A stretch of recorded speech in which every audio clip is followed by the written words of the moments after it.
Dios le bendiga a todos mis queridos hermanos y amigos. Este es su hermano en la fe, Carlos Bonilla. Y en esta ocasión vamos a hablar de un tema posiblemente controversial. ¿De qué se trata?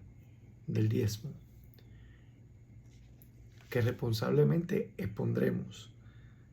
Será un mensaje breve, conciso y preciso que nos hable precisamente de este tema que mucha gente en la iglesia excluye o no quiere pronunciarse sobre el mismo, ya que podría traer, como decimos, controversia. ¿Por qué? Porque hay básicamente dos posiciones. Los que entienden de que el diezmo se tiene que dar en carácter obligatorio y aquellos que entienden que ya el diezmo per se es cosa del pasado y ya no está vigente. Así que expondremos este tema en estos momentos. Debemos comenzar definiendo en carácter muy general qué es el diezmo. Y el diezmo, como lo sugiere la misma palabra, diezmo,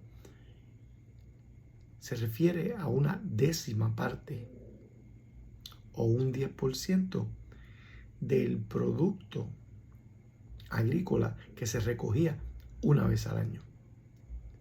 Esto es según la Biblia en el Antiguo Testamento bajo la ley, donde bajo la ley era requisito ofrendar.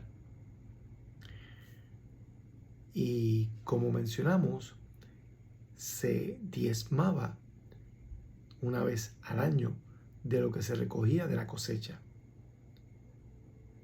O si usted tenía ganado, pues usted daba de, digamos, si tenía 10 becerritos, pues daba el primogénito, el primero. De 10 daba uno. También, como menciona en Números 18:21, que dice así: y aquí yo he dado a los hijos de Leví todos los diezmos en Israel por heredad, por su ministerio, por cuanto ellos sirven en el ministerio del tabernáculo de reunión. Así que, mis queridos hermanos, según este texto, en Números 18:21, habla de cuando Josué entró a Canaán, la tierra prometida, junto al pueblo de Israel. Este dio por heredad al pueblo propiedades y también extensiones de terreno. No así con los levitas. Así que lo que sí se le exigió a las 12 tribus fue diezmar para levantar y poder sostener el ministerio de los sacerdotes o de levitas, que a su vez cada 3 años tenían que compartir parte de este diezmo con viudas, con los huérfanos y extranjeros también. Pero cuando viene el Señor Jesucristo, este ministerio sacerdotal de los levitas caduca, termina, y así también el diezmo. En la Biblia se habla sobre el diezmo, sí, Señor, y hay muchos versículos que podríamos citar: Génesis 14:20, Génesis 28:22, Levítico 27:30, 31, Números 18:21, como le dimos lectura, Segunda de Crónicas 31:5-6, Nehemías 10:38-39, Malaquías 3:10, Mateo 23:23 y otros más, como también Josué 18:7. Pero vamos a tocar los más que se utilizan cuando hablamos de este tema del diezmo. Vayamos a Malaquías 3:8-9, que dice así: ¿robará el hombre a Dios? pues ustedes me han robado. Pero dicen, ¿en qué te hemos robado? En los diezmos y en las ofrendas. Malditos sois con maldición, porque vosotros, la nación toda, me habéis robado. Amén. Y no podemos sacar de contexto uno o dos versículos sin ver precisamente el contexto general del capítulo, donde en este capítulo, no Malaquías 3, 8 y 9, sino Malaquías 3, capítulo completo, vemos la reprensión de Dios o los señalamientos a los pecados cometidos por el pueblo de Israel a Dios, en el cual Dios le está haciendo serios señalamientos. Y en estos dos versículos que le dimos lectura, pues el Señor le está recriminando al pueblo de Israel de aquel tiempo que no le diezmaron, que les robaron. Muy interesante también no sacar esto del contexto, como algunas personas hacen, que lo utilizan precisamente para justificar el cobro de manera obligatoria del diezmo. Y cuando el Señor le está reclamando, le dices, malditos sois con maldición, porque vosotros, ¿quiénes? La nación toda me habéis robado. ¿Qué nación? La nación de Israel.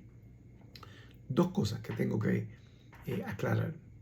Número uno, la iglesia del Señor Jesucristo hoy no es la nación de Israel. Aquella que en aquel momento histórico le robó, pecó seriamente contra el Señor. Y dos, que no estamos bajo la ley ya. La iglesia de Cristo, los que han aceptado a Cristo como su Señor y Salvador, están cubiertos bajo la gracia, no bajo la ley. Por lo tanto, a la iglesia del Señor Jesucristo hoy día ni le aplica este versículo en Malaquías 3, 8 y 9, y tampoco le aplica a que bajo la ley había que diezmar en carácter obligatorio, porque estamos bajo la gracia, no bajo la ley.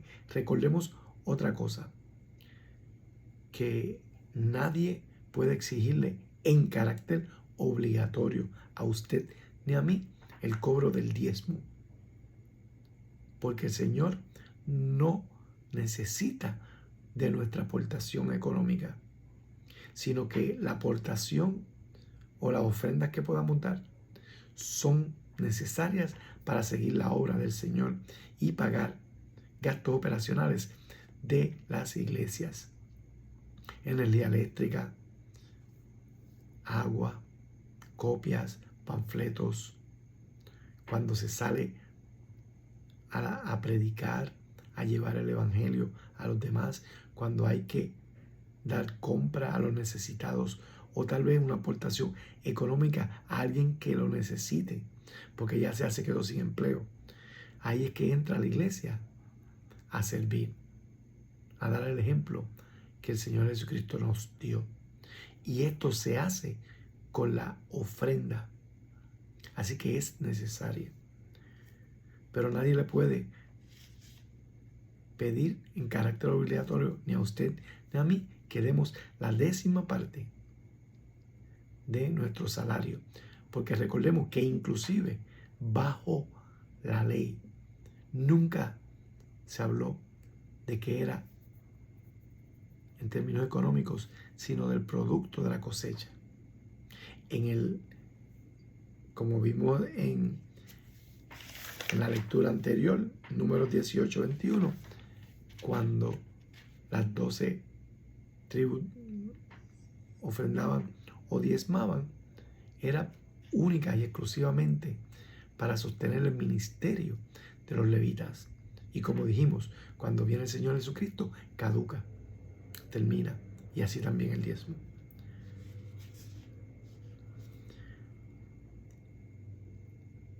¿Qué nos dice el Nuevo Testamento?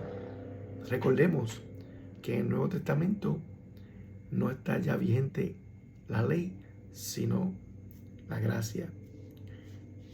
Y el Señor Jesucristo les dijo a los fariseos en Mateo 23 lo siguiente: ay de ustedes, escribas y fariseos, hipócritas, porque pagan diezmo de la menta, del eneldo, del comino, y dejan lo más importante de la ley, que es la justicia, la misericordia y la fe. Es necesario que hagan esto, pero sin dejar aquello. Así que el Señor Jesucristo les recrimina a los fariseos, que son unos hipócritas, porque diezman y obligan al pueblo a llevar cargas altas de aportaciones o ofrendas, y básicamente lo que hacen es robar, pero no hacen lo más importante. De hecho, no nos salvamos ni por obras, y no nos salvamos tampoco por aportar grandes cantidades de dinero o diezmar. Nos salvamos únicamente por creer en el Señor Jesucristo y serle fiel hasta la muerte. Amén. Hay que aclarar esto. Veamos que el apóstol Pablo en el Nuevo Testamento nos dice en 2 Corintios 9:7. Cada uno debe dar según lo que haya decidido en su corazón, no de mala gana, ni por obligación, porque Dios ama al que da con alegría, o el dador alegre. Amén. No se habla ya de diezmo. El diezmo hoy día para la iglesia de Jesucristo ya no es obligatorio. Sí hay que ofrendar. Y si usted quiere dar, no el 10%, el 15 o el 20%, amén, gloria a Dios. Pero nadie le puede imponer a usted ni chantajearlo con que si usted no da, le está robando al Señor, o que si usted no da,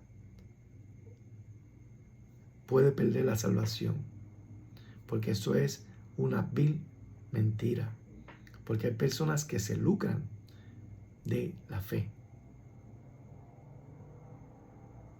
y están en apostasía.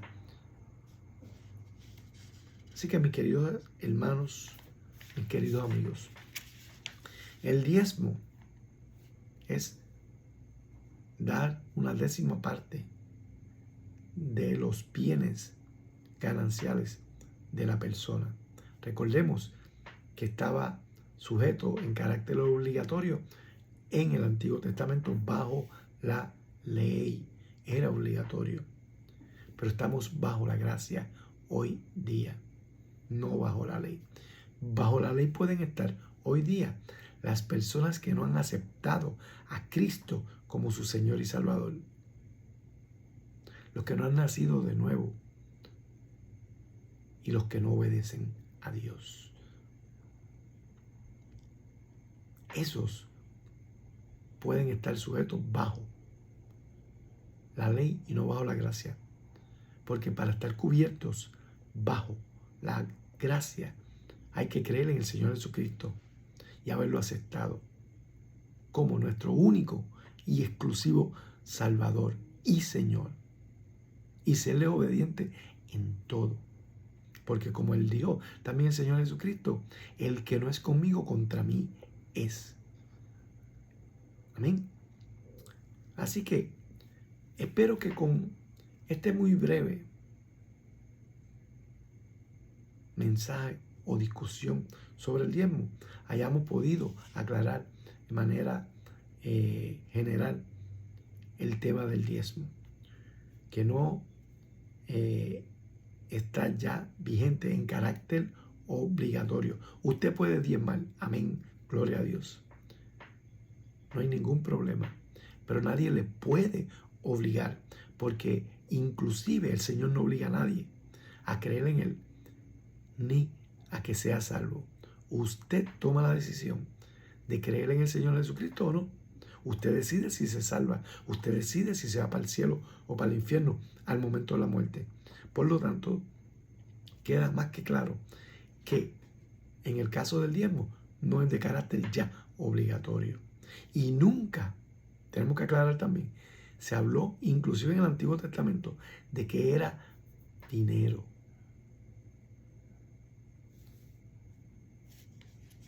Para terminar, ya. Sí hay otros versículos que me vienen a la mente. En Génesis, por ejemplo, se habla que Abraham diezmó a Melquisedec. Y sí, cuando vemos el contexto de todo el capítulo, vemos que él ciertamente diezmó, pero diezmó porque al Abraham enterarse de que los reyes secuestraron a su sobrino Lot, buscó a sus hombres y se fue a la guerra contra estos reyes para rescatar a su sobrino. Lo rescata, pero adquiere un gran botín de guerra. ¿Qué fuera el botín? No se menciona, pero entendemos que cuando hablamos de un botín de guerra, se está hablando de posiblemente oro, plata, artículos de valor como joyas, etcétera, etcétera. Y de ese botín de guerra es que la Biblia nos habla, nos dice que él diezmó, pero no hay evidencia bíblica que sostenga que antes de este hecho o después Abraham hubiera diezmado o hubiera continuado diezmando. Así también con otro ejemplo en Génesis, cuando se habla de Jacob. Cuando Jacob básicamente condiciona el diezmo al Señor, al momento que le dice: Señor, si tú me acompañas, si tú me bendices, si tú me proteges, entonces yo diezmaré. O sea que él condicionó. Y cuando usted condiciona algo, por ejemplo, si yo le digo a usted: voy a ser tu amigo, pero a cambio de esto, pues yo le estoy condicionando mi amistad a usted. Yo lo estoy chantajeando. En otras palabras, si tú me das dinero, yo soy tu amigo. Si no, no. Pues en este caso, Jacob hizo lo mismo. Señor, si tú me bendices, si tú me acompañas, si tú me das, si tú me prosperas, entonces, y solo entonces, yo te diezmaré. Estos son otros dos casos muy utilizados, pero tenemos la responsabilidad de explicar bíblicamente el tema del diezmo. Concluyendo, ningún pastor puede obligarle a usted a que diezme de carácter obligatorio. Si usted quiere diezmar voluntariamente o dar inclusive más, el 20%, el doble, amén, gloria a Dios. No hay ningún problema. Pero para el Señor Jesucristo lo importante es ofrendar con alegría. ¿Qué? Lo que usted tenga en su corazón. Yo sí le puedo decir, el Señor le ha bendecido en su vida. Ofrende. ¿Qué? Dentro de sus posibilidades o lo que le dicte su corazón. Eso nos dice la palabra. Recordemos que el diezmo era en carácter, no de ofrendar dinero en el Antiguo Testamento, sino recogido de los frutos una vez al año. O si usted tenía ganado, un becerrito de 10. O se le diezmaba de las 12 tribus a los levitas. Y al venir el Señor Jesucristo, concluye este ministerio sacerdotal, pero también concluye el diezmo. De ahí en adelante se ofrenda. No hay cantidad de dinero específica, ni de parte del Señor Jesucristo, ni el apóstol Pablo tampoco menciona que el diezmo ya es de carácter obligatorio, porque estamos bajo la gracia. Amén. No bajo la ley. Así que esperamos que esta charla, este mensaje, pueda haber aclarado cualquier duda al respecto. Responsablemente hemos ido sobre la Biblia y basándonos en lo que dice la Biblia y su palabra, es que hemos hecho muy responsablemente y con respeto este mensaje o charla. Hasta aquí mi parte entonces, mis queridos hermanos. Será hasta la próxima, si así el Señor nos lo permite. Dios le bendiga en esta mañana y será hasta la próxima ocasión.